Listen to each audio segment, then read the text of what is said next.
5 amazing traps in the Budapest Gambit. Using these, you will easily emerge up a queen after the opening, providing that your opponents are not checkmated along the way. The first trap is the most popular one, but I will still show it to you, as every Budapest Gambit player should know it. Not many players will refrain from grabbing a free central pawn, so d takes pawn is the most likely move. After the normal knight f3, you can offer a second pawn with d6. White will take and we recapture. Our g4 knight cannot be kicked away with h3. Many beginners will play this, being unaware of the sacrifice on f2, and when white takes, this discovered check wins the queen on move 8. If you play against an experienced opponent, you will probably enter the main line after bishop f4 on the 4th move. We attack the e4 pawn and white defends. Bishop b4 check is the main move, and you can see some players blocking with knight d2 instead of the conventional knight c3. Queen e7 is a good move, again focusing on the e5 pawn.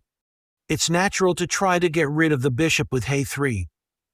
After knight g takes e5, your opponent can be greedy and take your bishop, but you punish this move instantly with knight d3 checkmate. After d4 and knight f6, it's very rare to see someone play knight d2 here, but it can happen. This should not discourage you to try your gambit. e5 can be played even here.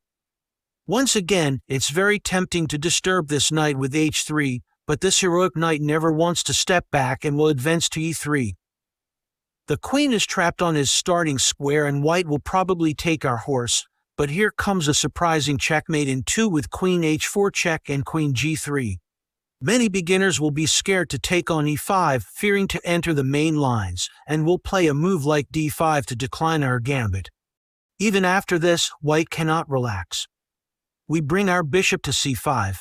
Since our bishop is out, it makes some sense to pin our f6 knight, but this pin doesn't prevent us from moving our key piece and we courageously jump on e4. Let your opponent jubilate and grab your queen. Our goal is not material, it's checkmate, and our bishop lands on f2 and ends the game. This last trap is the most amazing of the whole video. On move 3, besides knight g4, there is another playable move here, which is knight e4. Knight f3 is natural, and there comes the trap with b6. A sharp eye can notice the unprotected rook and knight, which are on the same diagonal. I'm sure many of your opponents will fork your pieces with queen d5. How can this be wrong? Let's see. On top of the fork, we offer an additional bishop to our opponent. He will surely take it, and we play the poisonous knight c6. What's the point of all of this? Your opponent may ask, before realizing that the move knight c5 will actually trap his queen. That's why the queen must escape via a6, answering knight c5 with queen a3, and the discovered check loses to queen takes. We will not do that.